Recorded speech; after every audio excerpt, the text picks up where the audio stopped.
बिस्मिल्लाहिर्रहमानिर्रहीम। अस्सलामुअलैकुम दोस्तों, क्या हाल चाल है। मैं उम्मीद करता हूँ कि मेरे तमाम दोस्त खैरियत से होंगे। दोस्तों, शाह मोहम्मद आपके लिए लेके आए हैं साहीवाल की गाय।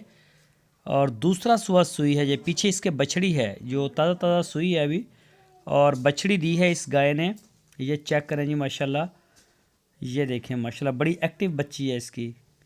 इस गाय का पिछले सुबह का मिल्क रिकॉर्ड है 10 से 11 लीटर 2 टाइम का, और शाह मोहम्मद के डेरे पे खड़ी है हरुणाबाद सिटी में। जो भी दोस्त खरीदना चाहें वो रब्ता करें। इसकी जो डिमांड की है शाह मोहम्मद ने, वो की है 1,40,000 रुपये।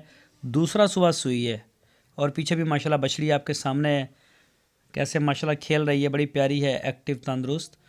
तो जो भी दोस्त दिलचस्पी रखते हों वो शाह मोहम्मद के साथ रब्ता कर सकते हैं। पूरे पाकिस्तान में कार्गो होम डिलीवरी की सहूलत मौजूद है।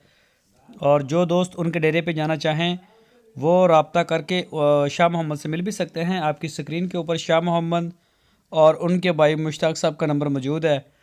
उनके साथ भी आप रब्ता कर सकते हैं व्हाट्सएप पे या मोबाइल पे। तो इसके अलावा भी उनके पास माशाल्लाह काफ़ी गाय खड़ी होती हैं। ताज़ा सुई, गब्बन, पहला सुबह, दूसरा सुबह, हर तरह की गाय खड़ी होती है।